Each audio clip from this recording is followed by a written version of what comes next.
Hey, and welcome to another episode of the Who Dat Jedi podcast. This is episode 191 for your playbooks, scorebooks, whatever books you want to write them in. My name's Aaron. With me, as always, Dave and Fredo. How are we doing, guys? Howdy, howdy. Doing okay. Hello. Happy belated St. Patrick's Day a couple days Slugs up. ago. Yeah, it was. The weather was quite appropriate on St. Patrick's Day proper for an Irish holiday. It rained buckets. The parade, though, I know, Fredo, you were sick, but Dave, you were out of the parade route, right? Oh, yeah. And it was perfectly gorgeous day. I do have to tell you, I'm proud of myself because Thomas Morstead, former punter, future Saints Hall of Famer, I hope when that guy retires, he retires as a Saint. Still lives here.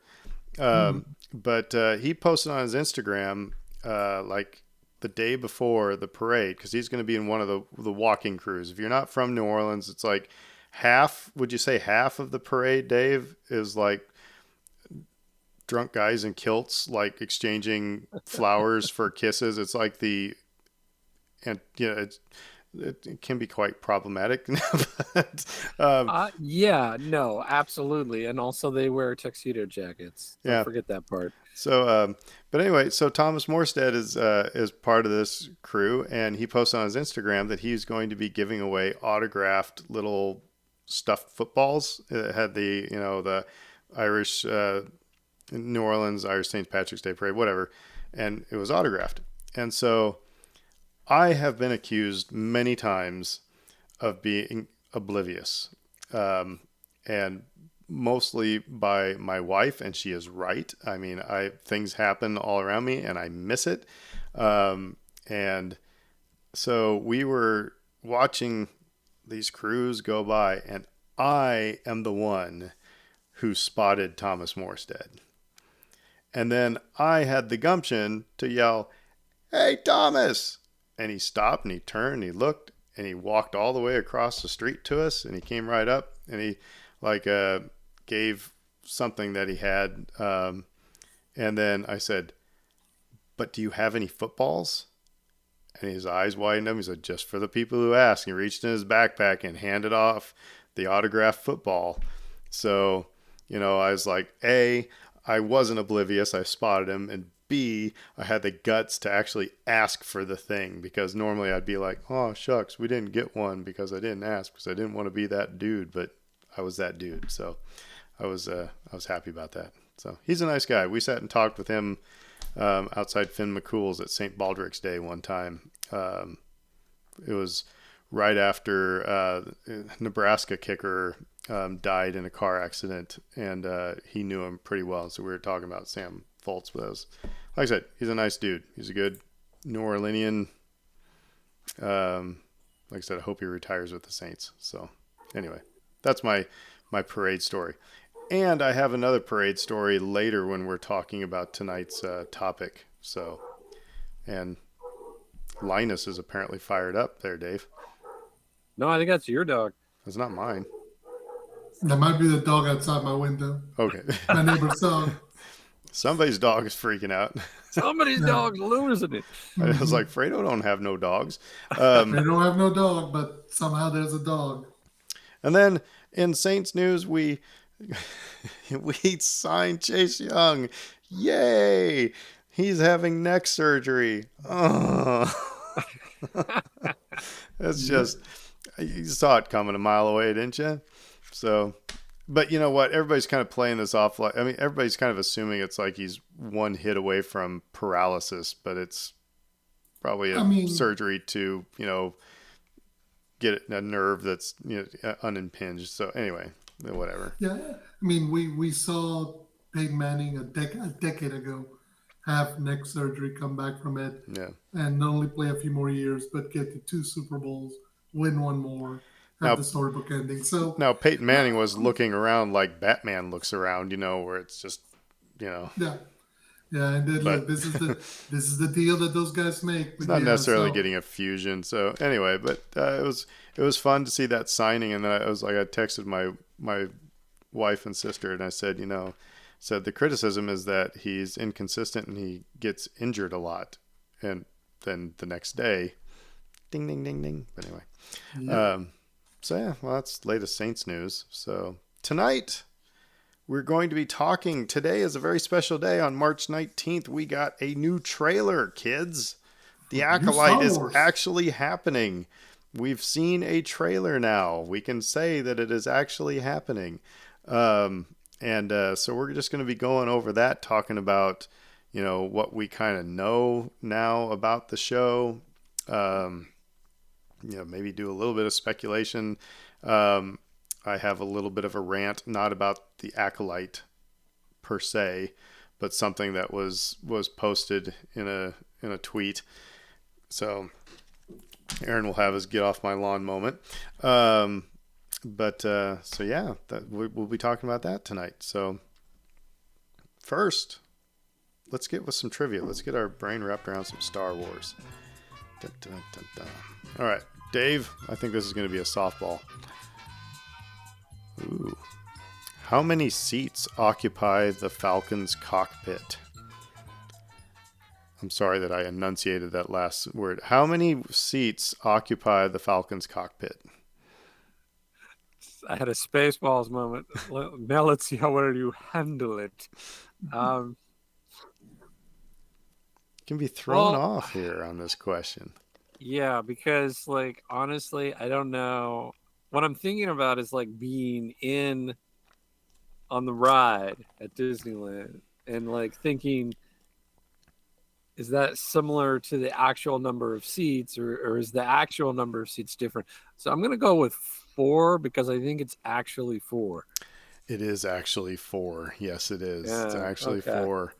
I was thinking, I saw that if it wasn't for the ride, it would have been an easy layup. But, it's like, yeah, but no, they put in seats 5 and 6 to get more people through the gate. So, And by the way, the engineer on that ride has, I think, the least amount to do, but it's actually, I found it's probably one of the best ways to actually enjoy the ride as a whole, the Millennium Falcon Smuggler's Run, because you get to watch. It's just like your buttons flash. You just push a button and you get to watch what's going on. It's so much fun. When you're the pilot, you're freaking out because you're crashing into everything, and when you're the gunner, you're getting carpal tunnel from pushing the button so fast to blow up all the TIE fighters. So the engineer is actually, if you just want to experience the ride, it's with little or no recourse. Just that's the one to be in. So. That was my sacrifice in quotation marks. That was my sacrifice when we went because I got to build the lightsaber. So I took the seat of the engineer as a result of that. Somehow Harper ended up piloting the Falcon though, and that was just well. Then as an engineer, you were probably pushing a lot of buttons then. So. Yeah. All right, Fredo. Yes. What species introduced in The Phantom Menace has lidless red-orange eyes and gray-green skin? What species introduced in The Phantom Menace has lidless red-orange eyes and gray-green skin? This is not how many seats are on the Millennium Falcon. Yeah, this was a lot harder. I mean, off the top of my head, I was gonna mention one, but I'm gonna go with Nemodians. Oh, that's a good answer. It is. Yes. That's what I was thinking. I was trying to decide between them and the Toydarians, but the Toydarians do have eyelids. Can you for bonus points, can you impersonate either one of those species right now? Not if I don't want to get canceled. No. I mean, mine would be even more awful than the awful one that we got in those movies, and still in those movies, which is, we talk about cancel culture and stuff, and today, and Disney has never gone back and gone, okay, take out those bad accents, just put in whatever alien dialect and put subtitles underneath, which would have been the easy solution. So I guess people can't complain that they're messing with Star Wars because they're leaving that bad stuff in. No, okay, so I never pieced those accents together as being a particular ethnic group until someone pointed it out like a decade later. I Like it did just with Oh, I didn't. did with Watto. The Uh-huh. Nemoidians seemed kind of just interesting, but then Yeah. and it was kind of like after a couple of viewings, it's like, yeah, okay, that is a little bit of yeah. Yeah, let's just drop this conversation because I'm I tired was just enough gonna, that an inappropriate something will come Yeah. out and I'll get in I was just trouble. gonna say right quick that I caught on rather quick, but that's only because I grew up on bad B movies, like the ones where a lot of those stereotypes emerged. Mm. So that's which God bless George Lucas because I mean he clearly is a lover of B movie cinema, but yeah, there's a reason a lot of that stuff stays where it was made. It Yeah. doesn't move forward in time. So yeah, move on. All right, to me, my question. What type of animal does Obi-Wan ride to the Lars homestead to deliver a little bundle of joy? What type of animal does Obi-Wan ride to the Lars homestead to deliver a little bundle of joy? The answer is an Eopie. It is an Eopie. Yep. So, and he rides it once again in the Obi-Wan Kenobi series on Disney Plus. Mm. Um, so, yeah, all right, cool. All warmed up, Star Wars ready to go. Fredo, we have a couple headlines. Let's start right quick. This might be an interesting point of discussion. So, a guest at Disneyland Park, so it's in California, scattered a relative's ashes on Star Wars Rise of the Resistance. So, according to a post on Reddit, a guest scattered the ashes of a deceased relative on the Rise of the Resistance ride at Disneyland Park. This would have been on March 16 or 17.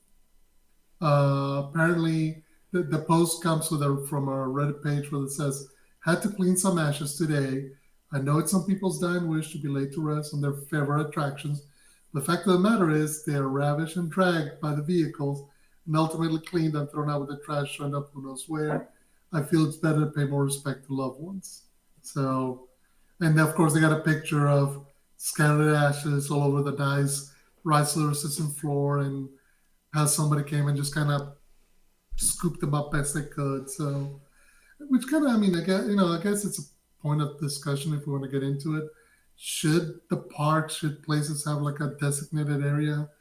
Because there's a connection to a lot of. I mean, I'm talking to people who go to Disney a lot. I'm not Um, necessarily saying you want to be buried there, but go. I mean, well, first of all, can't we say technically you can't just scatter ashes anywhere you want No, anywhere? no, it's You against the law. just can't. It's against park regulation too. But Like I'm saying like even if it's like yeah. in the city of New Orleans or whatever, it's like Mhm. um, so should there be a designated place? No. Um, you know, I should if my hope is that if somebody is caught doing this, then they're taken into an office and says, "You shouldn't do that. You shouldn't do that." You know, they just waggle the finger like a principal, and then it's like you're banned from the park for a day, and then you can let them back in tomorrow. I hope that's the way it's handled, but they're not going to publicize that. I don't know. You're just not supposed to. I know it happens a lot, like on Pirates of the Caribbean, especially water rides and stuff like that. Um, what I'm wondering is like if it was going to be me, and by the way, I'm not saying I have done this because I have not. I not the only ashes I have handled are my dogs, and that we didn't take them to Disney World. So, um, it sounds like these people are taking like the entire urn of ashes and like dumping them out off the boat of Pirates of the Caribbean and then get caught. It's just like, first of all, there are cameras all over that ride. So they're watching that's why you can't, people think, haha, we're going to, fool around on the boat of Pirates of the Caribbean. No, you're getting caught by the first, turn. Um, but it's like, don't you think that it would just be like while you're in line, you get just your little handful of ashes, and then as you're floating on the boat or whatever on Pirates of the Caribbean, just kind of like do the stretch and yawn type of a thing, or something, not just dump the ashes, And then on Rise of the Resistance, I'm trying to figure out where would they do this. The It's picture that was posted, it looked like it was just on the ground. So, I mean, like the poster actually says, if you're trying to honor the memory of a loved one, this is something they loved. All you've done is create a work issue for somebody to come along. We're going to take your loved one's remains, and they're going to end up in the garbage. And how awful is that? It's yeah, there's they're not always going to just something. leave the remains there. It's not happening. So, also, can we briefly address the fact that Disney is just like artifice? I mean, like that's basically not a real place. It's all an illusion. And again, I I would, understand that people derive happiness there, but it's not real. as a Star Wars fan, if you're going to, like, if I'm going to have you, sneak my ashes someplace, that was a Star Wars set, it's like, take it to, Tunisia, take it to, the Redwoods, where they filmed, Endor, take it to Skellig Michael, you know, and good luck at any of those places. Your best bet is around the Redwoods that you're going to get ashes scattered. But that's where because like you said, yeah, that's the place where they filmed it. This was a ride. Now, if it was your favorite ride in the world, I don't know. But I can understand it like on the water rides and just in some other areas within Disney. But Rise of the Resistance is nothing but plastic and metal. So there's and it's not like you have, the only time you would have to be able to do it is if you were standing in line waiting to go in the cell or walking around the hangar bay, and you're being watched big time. So I can't believe the people didn't get caught, but whatever. There's no permanence to any of this either. These rides get shut down and torn down, and then the next ride gets built, and it's like you can't assume that that's gonna just be there. It boggles my mind a little bit, right? Like I understand that fandom, fan is short for fanatic. Get that, but like have a little perspective, right? So what Britt has heard, well, I think what she would like is to have her ashes. You can get them in the bulb of a tree. So then basically you can become your own haunted forest, which I think is awesome. I also like, Molly's on the Market, where there's what I think the remains of 6 people behind the bar. Mm-hmm. That'd be all right by me. That'd be a good place to put my ashes in a bar. I wouldn't be opposed. So, but at least there, it's like we know that it's Aaron, Dave, and Fredo and Bob and whoever, and it's a kind of a place of honor, right? It's not like you said, just a pile of crap on the floor. Yeah. Or I'm just having nightmares. I mean, you've seen The Big Lebowski when they tried scattering his ashes. Like I'm just thinking, picture somebody opening up an urn, riding Thunder Valley Mountain, and just letting it go, and getting the people behind them. Like it's awful, but at the same time, like you're right. There's such a plasticity to Disney, the parks. Which don't get me wrong, it's by design. It's meant to be wonderful and evoke such great memories, but it's also designed to be turned around and cleaned up and reset like that, like it's supposed to be. Because the next day, here comes the next crowd of people looking for the magic. So the last thing you're gonna have is something that's permanent, and I don't get it. I definitely don't get it for this ride. You're right. If you're gonna do this at the parks, find a little spot with maybe a little bit of green and scatter there. Maybe people will notice, but do it in the middle of a ride just feels kind of like poorly thought, definitely poorly manage. And I don't know. I don't know. I'll always try to excuse people when they're going through grief because grief is such a personal experience, but also like think about what you're doing. Come on now, you Well, know. yeah, I don't know. It's I could understand. It's yeah. We can get off this topic. It's just weird. But So this is why those policies exist. You think like, well, it's just against the law in general. It's like, no, they actually have to write this stuff out and say, no, you can't do this because so many people have tried to do it. And here it I mean, is. on the flip side, Fredo. Okay, so if let's just say when you ask the question, should they have a designated spot to dump people's Maybe. ashes? Should there be a designated place for people to have sex in the middle of Disney World because people try to do that as well? I kind of both are a natural act. I mean, if one's going to be the burial of a being, then the creation of a being should be on display as well. So just not behind It's a Small World. But anyway, Well, sometimes, kids, when the prince and the Mr. Toad's princess Wild Ride, love really, exactly, exactly. Like, when you talk about happily ever after, this is what we're talking about, kids. This what the princesses signed up for. 10 minutes if they're lucky, and if not, somebody's got to teach a prince about foreplay. We can get to those discussions. But no, Disney but is the place of happy endings. very much so. But no, but I Space was just thinking, Space Mountain. Oh, sorry. yeah, no. By the way, and I asked this to you guys because both of you, big college football guys, how many people do you think have had their ashes scattered at y'all's alma mater stadiums? Oh, Few, yeah, a few at I'm least. sure. I'm sure. But Mhm. then there again, Not that it's not art. against the law, Yeah, but you take a not with the handful. law. It's Yeah. it's artificial turf, Yeah. so it's getting torn up at some point as well. Mhm.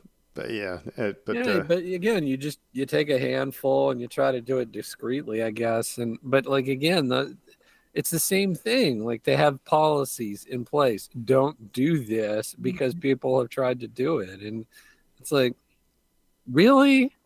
Like I understand a worldly pursuit being an important thing and be to a person and being an important part of their life on earth. But once you pass on, does it even matter? It doesn't even really matter. I don't know. Now we can get into a lot of Yeah. philosophical I was debate going to about it. say But the article that I saw about this, and I don't know if it's the same. No, it was on Behind the Magic or something like that. But the headline they had made it sound like somebody died on Rise of the Resistance, and so I like clicked into that thing on what I was like, oh, somebody's scattering ashes. That happens like every day. Just get away with this. So, but yeah, the headline just made it sound like somebody had straight up died on the ride. Anyway, No. So yeah. So okay. So we'll move on from dying to no, battles. really quick though, I want to know because I Mhm. want to. Okay, so Dave said he doesn't really care because it doesn't really matter. But where would you want your ashes scattered? I said I want my ashes not really scattered, but I'd like them behind whatever my favorite bar at the time is. So Scatter them off Algiers Point for me. Just let me flow the way down the river. And if it ends up in an alligator and somebody eats that alligator, well, hey, it's a circle of life. Dave, you want to be part of Brit's haunted forest? I don't know, man. I don't know. Actually, I have But said that I would. The only way you where my could. partner is, that's my answer. I don't care about anything That's a else. good Yeah. answer. Mm. I always said though, I said the only way you could ever have an open casket for me is if I am wearing my stormtrooper armor. It's the only way. And that kind of makes me want to. So Would you want your stormtrooper armor to set on fire with you in it? I do Made of want solid. my Made of stormtrooper solid. armor, and I want to have a flashlight and a shovel. So all right, with that, let's move on to Not the next bad. news story. So the other kind of big news story, the kids are fighting. Well, let's not the kids. The grown-ups are fighting. So apparently there is a proxy fight between the Disney board, and a couple of activists, a couple of corporate raiders, Blackwell's Capital, Nelson Peltz, people who apparently want to shake up the Disney corporate board and bring in some different blood in against Bob Iger. Well, main news, Star Wars news this week because George Lucas released a statement in support of Bob Iger. I'll read right quick. Quote, creating magic is not for amateurs. When I sold Lucasfilm just over a decade ago, I was delighted to become a Disney shareholder because of my longtime. I'm sorry. I'd be delighted to become a Disney shareholder under those circumstances as well. Anyway, go ahead. Because of my longtime admiration for its iconic brand and Bob Iger's leadership. When Bob recently returned to the company during a difficult time, I was relieved. No one knows Disney better. I remain a significant shareholder because I have full faith and confidence in the power of Disney, as well as Bob's track record of driving long term value. I have voted all of my shares for Disney's 12 directors and urge the other shareholders to do the same. End quote.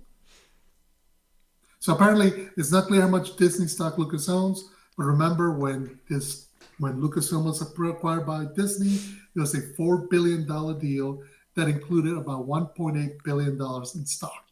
These activists can really, I mean, it really does affect a company big time. I did, and I'm just gonna. I've lived through part of it, so that's as far as I'm going to go. So I think somebody probably.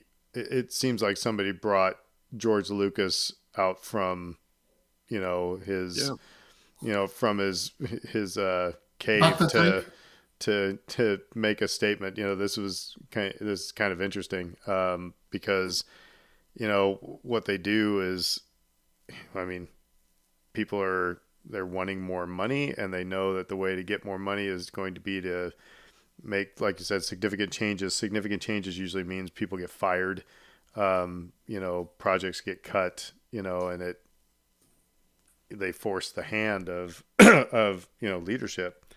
Some people would say that's a good thing, but yeah. So that's I don't know. That's interesting.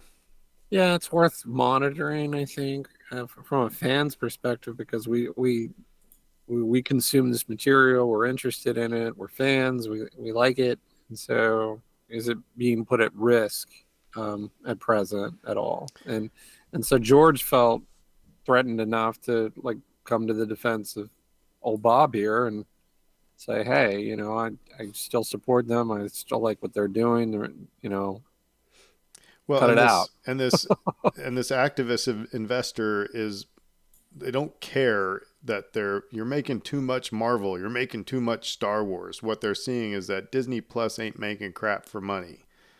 They don't care that, that they ran out of blue milk or green milk or something. They're up, they're not seeing a return on their investment. So, I would think, maybe Lucasfilm people were, maybe they're nervous that it's like, okay, so you get this activist investor that's saying, Disney Plus ain't making money. You need to cut Disney Plus, and then boom, there go all your projects, or at least about 85% of them. And you get a lot of people at Lucasfilm who are out jobs. So Yeah, and it's interesting that, I mean, last month Disney's grandchildren came out with their own statement criticizing the activist investors campaigns, and they threw support behind Bob Iger because apparently the people, and part of what George Lucas has quote about how creating magic's not for amateurs is the fact that the lead guy for this company, Nelson Peltz, has stated in an interview that he has no media experience. And his solution to that was to go hire ex Marvel Entertainment chairman Ike Perlmutter, who apparently, if we Axe to remember, grind. has a big axe to grind against Bob Iger. So it's like, okay, you clearly, if your goal was to set yourself up to be able to do this, you kind of brought in somebody who's not going to be palatable to the people you're trying to convince. So, in a weird way, everybody's kind of, circling the wagons, protecting themselves. I don't imagine this is going to go well for them, but these are all very rich and really wealthy people, and they're not accustomed to getting no for an answer. It does bring to mind a question for me, which maybe this is where I have my get off my lawn rant, because like I think about it in terms of like, why would you invest in this particular company if you didn't have an affinity for it? Like again, like I know that investing is all about trying to get a return on that investment, but um, there's thousands of potential stock options that you can pursue that have nothing to do with this particular company. Why do you pick this one? Um, I personally, I wouldn't pick this one for money making reasons. I would pick it because of I'm familiar with it. I enjoy what they do. I want to support them. Like that's where my thinking would fall under Except it. And, it's and it's it, I do want to say I don't think that this I to your point, I don't think this activist investor, the people who are investing, in Disney, I don't, especially right at this point, it's not going to be because you're a Disney fan. It's because this guy is probably doing what he's doing is because Disney stock, in the last 3 months, it's actually gone up, but it has been historically low and it's been going down. So it's like you smell blood in the water. It's like, I'm going to invest here. I'm going to put a lot of money in here. And then if I can get myself on the board, then I can do these radical things that have shown to increase somebody's stock price. It's not necessarily good for the company long term, but it does increase their stock price. And then you end up getting a whole buttload more return on it. So, that's why people would be investing in Disney, is because the stock price was so low just 3 months they're ago. sharks. Like I get that. Mm-hmm. I get that. But like for me personally, it's like you're not interested in the company itself. And to me, like there's a difference between investing in a thing because you believe in what they do and you think they're going to continue to do well going forward, and investing in something strictly to make money. And that's an interesting I thing think I think there's a line in the sand there. I totally see your point. And it's making me think about something that's like, so having, George Lucas didn't want a studio, looking over his shoulder. He wanted to make his movie. And then, so that kind of begat Lucasfilm, which is like, we know how to make Star Wars. So is it a smart idea now that we are however many years into having, about 50 years into having Lucasfilm, would it be wise, you have a core group of people who we know how to make Star Wars, and then to have somebody who doesn't give a rat's butt about Star Wars to come in and say, that's a bad movie for ding, ding, ding, ding, ding reason. And then, the people who know Star Wars get mad but we created this thing and we love Star Wars and we're doing, but it's like, oh, that's all well and good, but that's a bad movie because it's just because of these things. I think that argument could be made, for a good chunk of the Star Wars product that has been put out, for a while.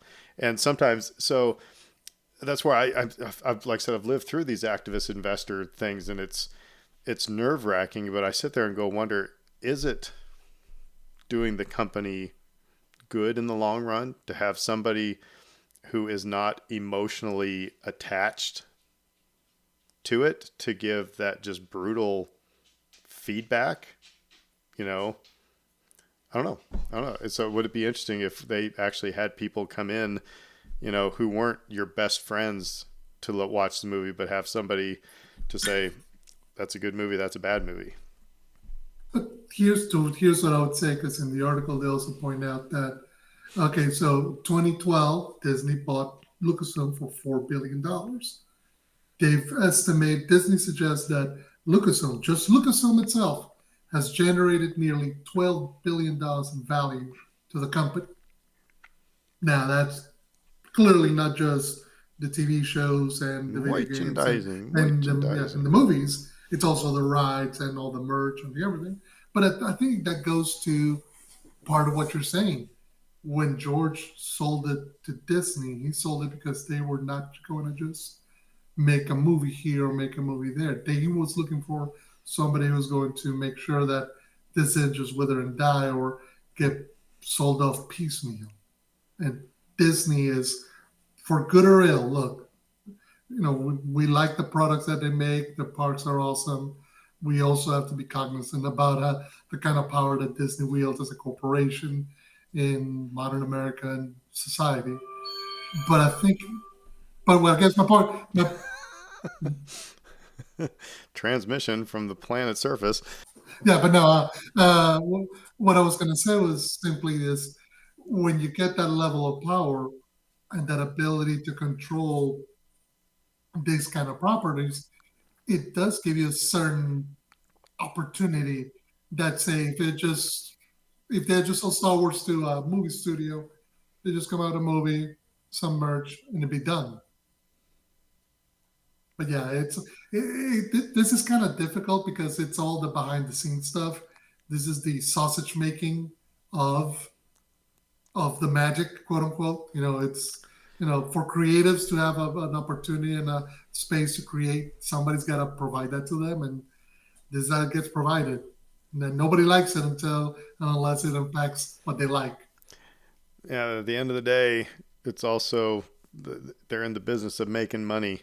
And when their investors aren't making money, you said, yeah, the company might be making, a certain 12 amount of billion. money, but if the stock price isn't going anywhere, then people start getting a little horked off. Now, I am as much of an economics major as I am, a wizard.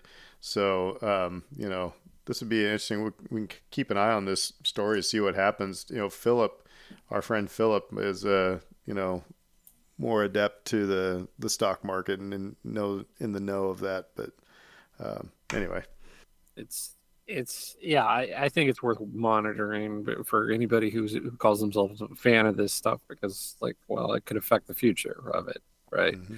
um and not just leadership wise.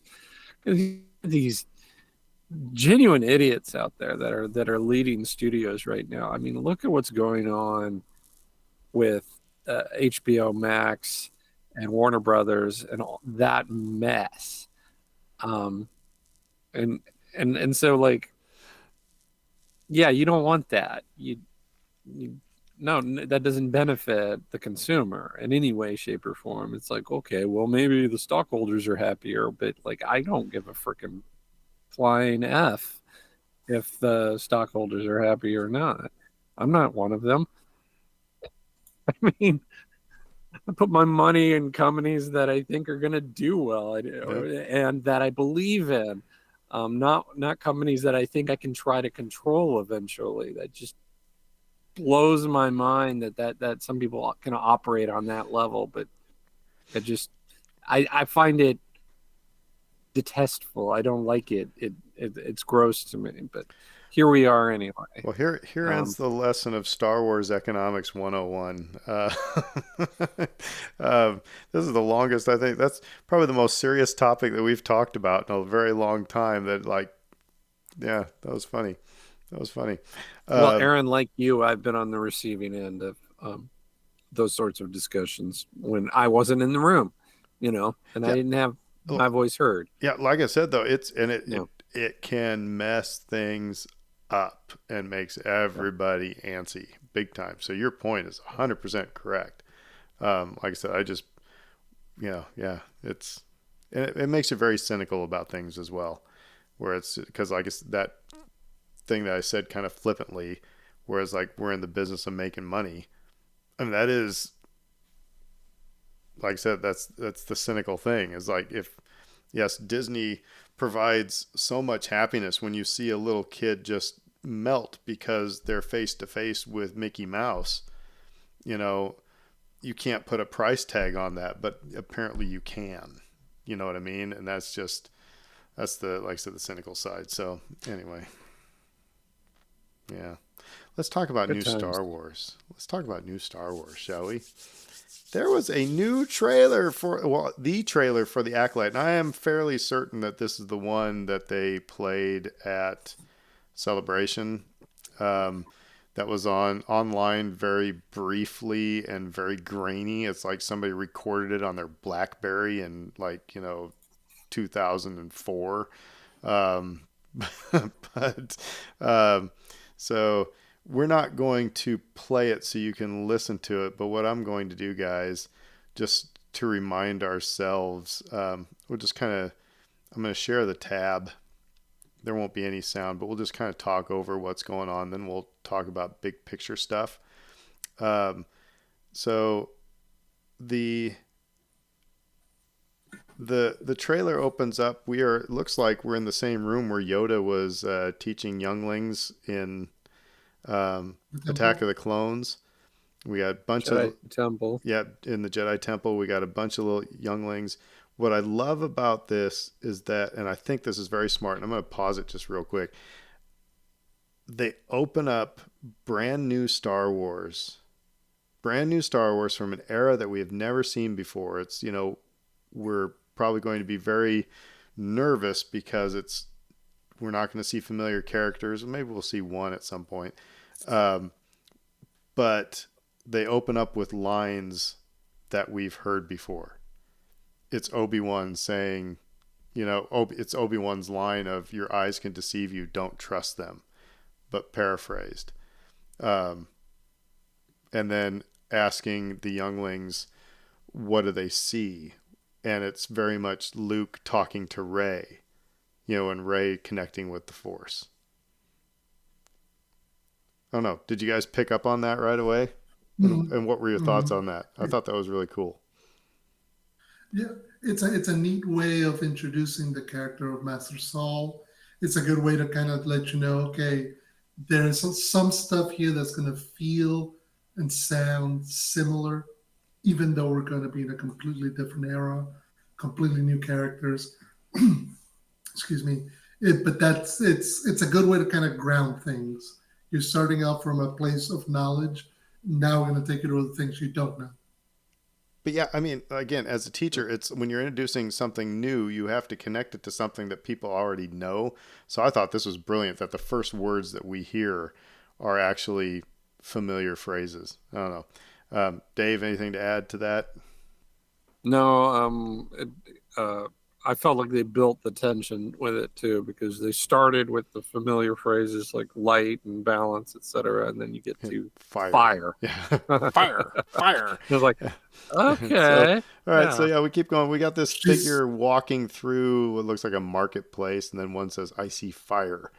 Um, she's his rain. Now, we get a in both. fight scene which looks like Star Wars meets Kill Bill. Is that fair? Meets I was gonna say meets the Matrix because you have Yeah, because Carrie Carrie Ann Ann Moss. Moss, Yeah, Yeah, that's which true. part of me is just like awesome because normally most of the combat we do see in Star Wars is weapon combat. So the idea of having using the Force still as a matter of defense, but with martial arts, I'm like, yeah, makes perfect sense. Carrie Ann Moss, by the way, in Star Wars, like fulfilling um, like wish fulfillment from 1999 when so many people talked about the Matrix supplanting Star Wars in real time. It's like the Phantom Menace is this cheesy kids thing, and the Matrix is where it's at now. It's just kind of funny to see that all come full circle here. So then we keep on going. It says coming this June. Someone is killing Jedi. So we're kind of setting up the plot point here. And was that a Wookiee Jedi, by the way? Yes, that Yes, is. indeed. All That's right, cool. Jonas Sutamo playing Jedi Master Kelnaka. Right on. So anyway, so yeah, they're setting up the plot that somebody's killing Jedi, and that makes no sense. Um, Right. and a convict Because saying, who could in the first place, and who right. would in the second place? And there's not a lot of dialogue in this. There's just a lot of kind of setting the state. It's isn't it about good or bad. It says it's about power. Um, That's the best line and the most intriguing line in the whole trailer for me, right?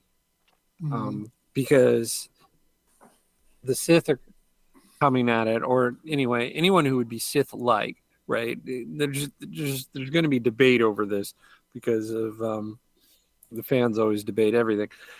It may not be Sith; it just may be people who are sort of dark side of the Force drawn. So there might be a distinction there, but that all having been said, like they're not in power. mm-hmm. They're not, and hopelessly outnumbered, hopelessly overpowered, outmatched, whatever you want to say. Um, they're not allowed in the circle in the same way that the Jedi are. It's Jedi or nothing. And I think like that's going to be sort of the dynamic that's at play here, more so than anything else. Cool. We'll dive into that deeper here in just a little bit. But now we're seeing all sorts of lightsabers. A red lightsaber was thrown, right?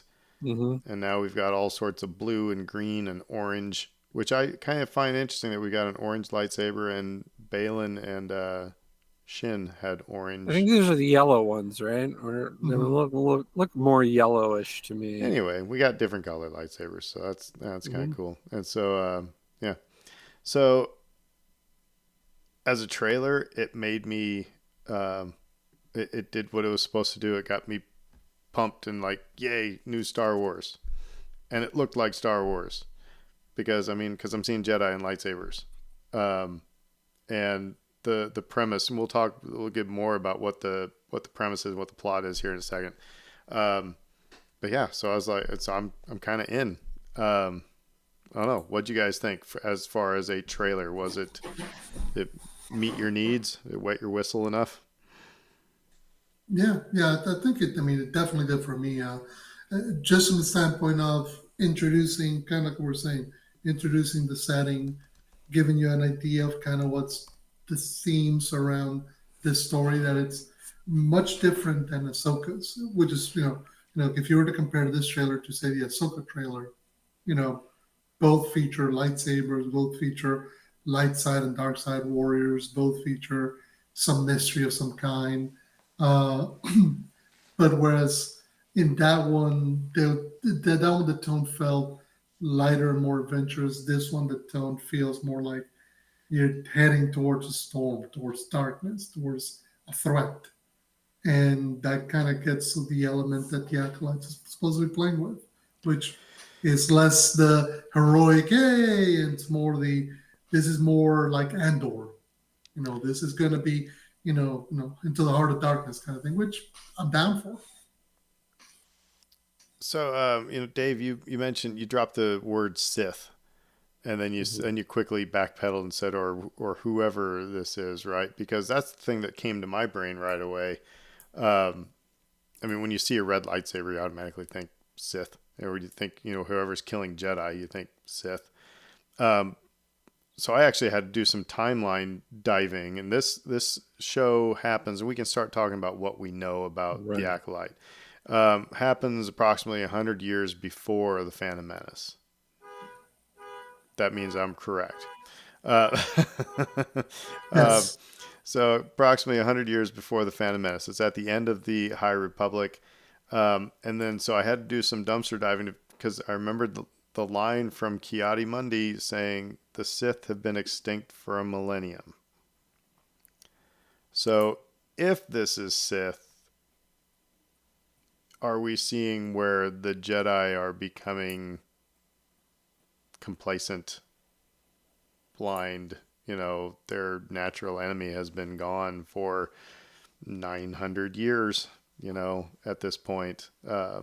So that will be interesting. But anyway, just wanted to throw that little timeline thing Right. out there. So, Yeah, and that was where I was going with that. Was essentially that line from the prequels, and he's if you're in a position of, yeah, like having to be beholden to that line, I think like that hurts your capacity for storytelling, right? We sometimes see this in Star Wars, where it's like, well, you want to make sure that this line of dialogue continues to make sense. Um, Maybe it's better to think more in terms of like, I want to tell a good story, and so we'll figure that all out after the fact. And in this case, to your point, it could be as simple as the Jedi have a blind spot here, Yeah. And they didn't. Some of the Jedi encountered a Sith, and either didn't know what it was, or just didn't think to tell anyone else about it. And thus the giant cog kept turning, and no one really took note of it. So there's there's ways to like write Sith in. Um, what's interesting too is to think about it in terms of like, well, what if it's not a Sith, and what could it be? Um, and I thought when I did some reading on this, one of the things that jumped out at me, which I had not realized, is that one of these characters is apparently a leader of a coven of witches. So let's jump into that here real quick. Mm-hmm. From that great source Wikipedia, but Dave, you share this with us. So the premise here for the Acolyte, and this is no spoilers here, anybody. The Acolyte is set at the end of the High Republic era in the world of the shadowy secrets and emerging dark side powers, approximately 100 years before Episode 1 of Phantom Menace.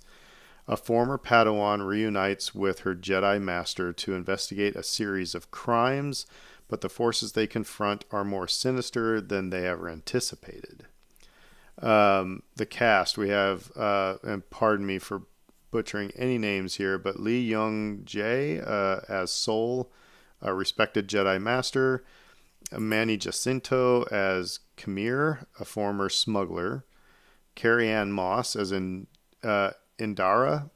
Jedi Master, Daphne Keene as Jackie Lawn, a young Jedi, Amanda Stenberg as May, a former Padawan who is now a dangerous warrior, Jodie Turner Smith as Mother Anicia, a leader of a coven of witches, to your point, Rebecca Henderson as Venestra Rao, a Jedi Knight prodigy, Charlie Barnett as Yord Fandar, a Jedi, Dean Charles Chapman, that's I don't know who Dean Charles Chapman is playing, nor do we know who Margarita Laviva is playing. And then Jonas Swadamo, like you said, is a Wookiee Jedi Master.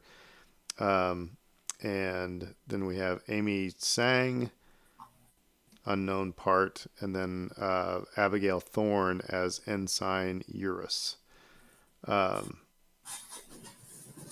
So I'll give you a bit more detail because not only did they get the trailer today, there was a Hollywood Reporter interview with the show creator, Leslie Headland. Mm-hmm. And here's how she said, well, first of all, her hook when she sold it to Disney was Kill Bill meets Frozen. So that's a good combo. I was half right. Yeah.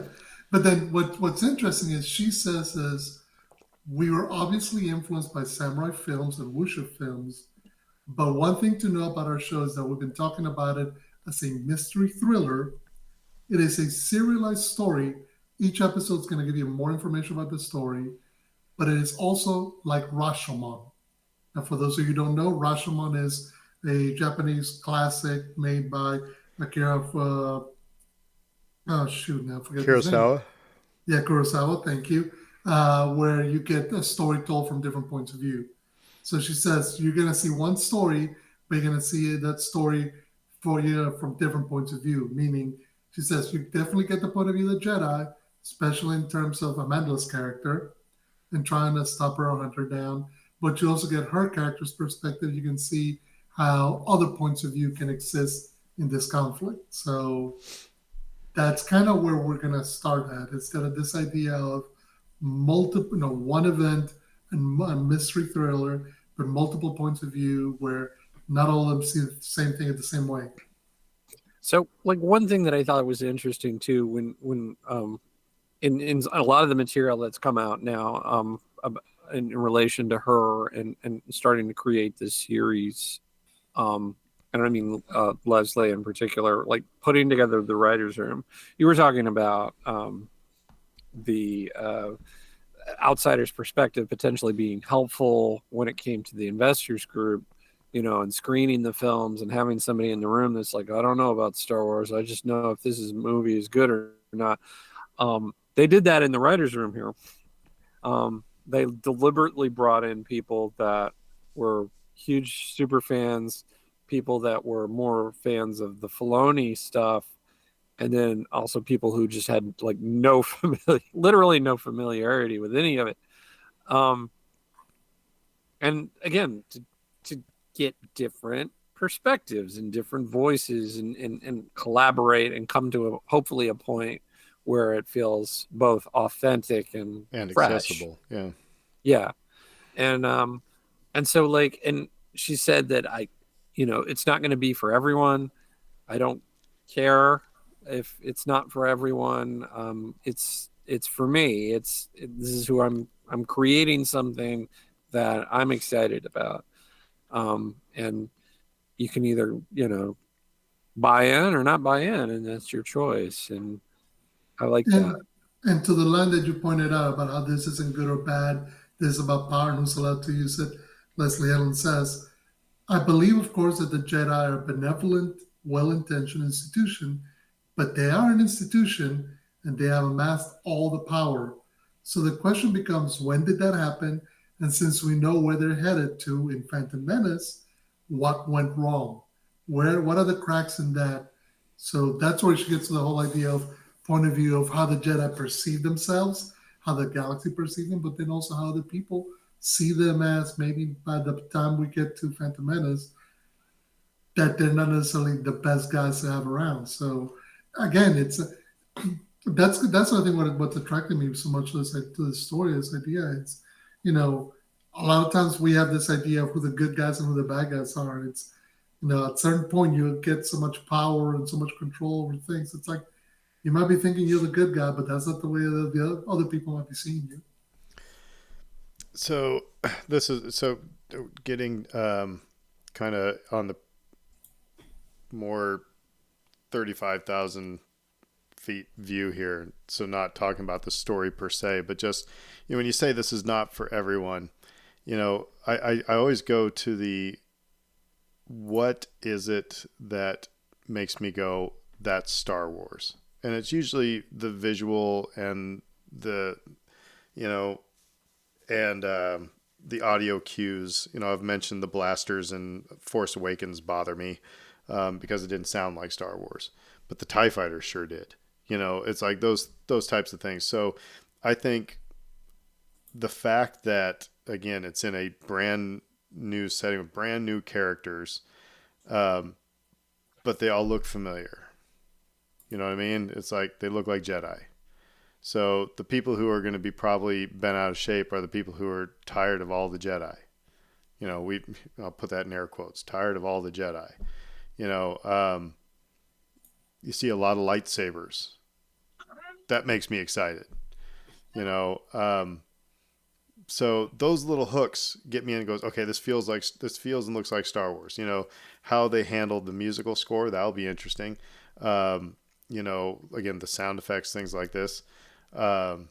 So yeah, I think the people who will probably be totally bent out of shape, again, are the ones who are just tired of the Force and the Jedi, which I'm sorry, but that's kind of what Star Wars.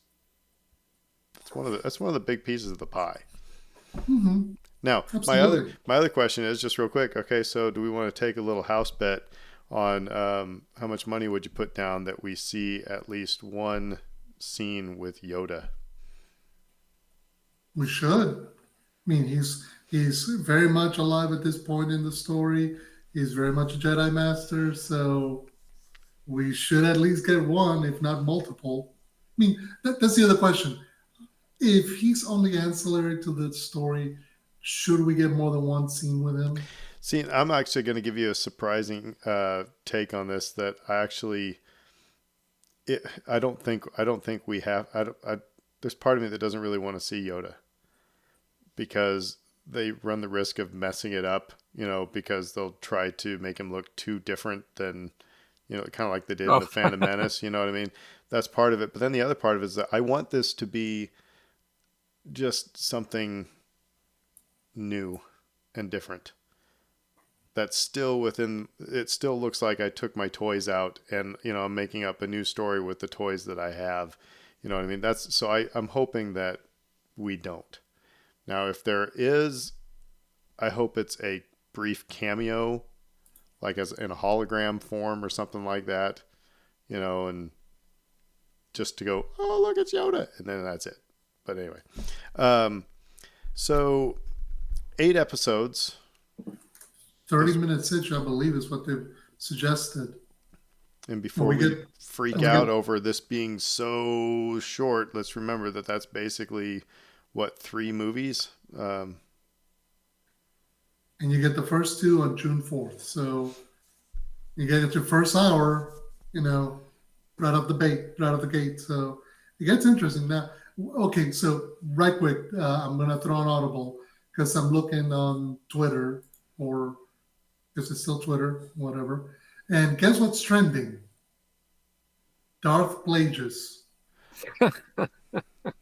Because of course the Star Wars nerds can't help themselves going like, we saw a red lightsaber. That's got to be Darth Plagueis. That's got to be Palpatine's what you call master. We finally got to get the tragedy of Darth Plagueis the Wise. I'm just like, I don't necessarily think that that's the case, but would you be surprised if we ran into him? yes, I think so. I think I would be surprised. I don't see any reason to believe that at all. I don't think the timeline really matches up. It's 100 years. I mean, I don't know Yeah, what. I mean, that's it could. It's I feasible mean, I that guess it it could, but because I mean, who knows how long Star Wars people actually live? But what's that going to do for the general audience is my question, right? Okay, so like I'll loop this back to Yoda. Um, if you throw Yoda in, and not just as like some cameo, some brief thing, but like I don't know, into episode 7 or 8, he's the cavalry, and he comes in and he saves the day in some way, like Luke showing up at the end of Mando season 2. I just feel like people are gonna freak in a good way. Whereas if you did something like with Plagueis, like if you tried but to like have a plot reveal, well, I mean, if I think people would be kind of like, I'm gonna take yeah, I'm gonna take the opposites there. I first of all, I don't. It's not something that I'd be like, yes, it has to be Plagueis. It has to be Plagueis. It has to be Plagueis. But it does. They do raise a good point that it makes sense because if okay, so Kiadi Mundi says the Sith has been extinct for a millennium. We know that's wrong. We know they think that they've been extinct for a millennium because That's Palpatine's master was Plagueis, and we know that there was the Sith rule of 2. So it is feasible. I mean, it is not. I would put down money that the baddie, the big baddie who's killing Jedi, would be Darth Plagueis. We just don't know. I mean, the Jedi don't know it's Darth Plagueis. It's somebody's killing Jedi. Who is it? And it's so that I mean it stands to reason. I mean, mhm. if this was 200 years before the Phantom Menace, then we got a problem. But 100 years, I mean, it could be a young Plagueis. He could be actually the apprentice of whoever his master was, and then you could start seeing that transition. I don't know, could and be. and and we have established in the canon that he was somebody who was manipulating midichlorians and trying to find a way to extend life. So because he passes that on to his apprentice Palpatine.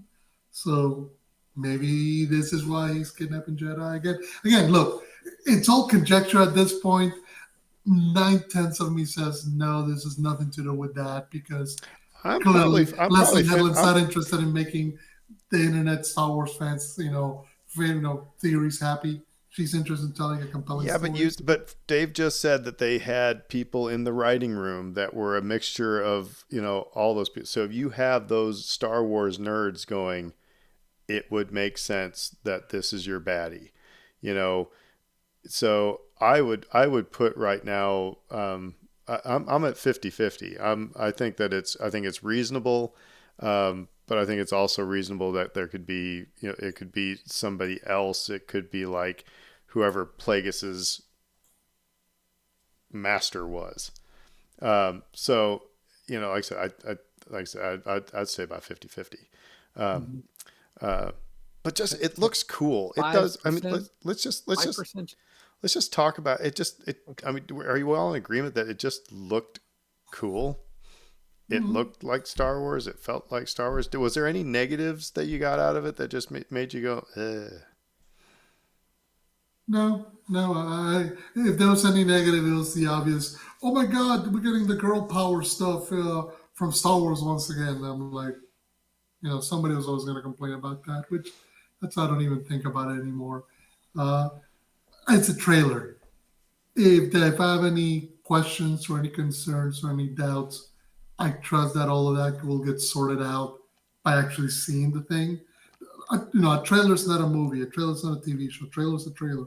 It's supposed to convince you to spend whatever time and or money in on it. Job done. I will June 4th. I will be watching it.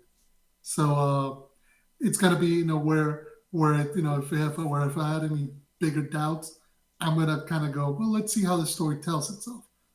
Trailer itself just told me, hey, cool new Star Wars, maybe a bit darker, maybe a little more complex. Come watch. I'm down. I don't, if I have any sort of reservation, I think it's about the story. And we just don't know enough about it yet to know. It's presented as sort of a whodunit sort of mystery where they're going to be in the dark clearly, and they're going to be NCIS Star presenting, Wars. Yeah. yeah, and they're going to be presenting multiple points of view, um, which I think will probably help shed more light as you go along. Again, the storytelling technique that we saw in Last Jedi, right? Which was, here's Luke's version of events, here's Kylo's version of events, here's what actually happened. Um, we may get something along those lines, but I think it's, if the audience is too far ahead of the Jedi, we're gonna feel like you guys are idiots. Come on. Um, Mm-hmm. so like that's where I feel a little apprehensive about it. I want to make sure that that isn't the case, but um, other than that, yeah, no, I think it'll be cool. It looks cool, looks fun. So again, do something different. It looks like they're doing something different. Um, Different time period that we haven't gotten before. Um, these are all good things. Do you think we'll get the Scooby Doo ending? It is a I murder. It's a mystery. Oh man! And then it's like they rip off the mask. It's Plagueis, It's like No, no, no. no. I'm gonna put $10 down now that the guy who gets arrested, his name is Sheev.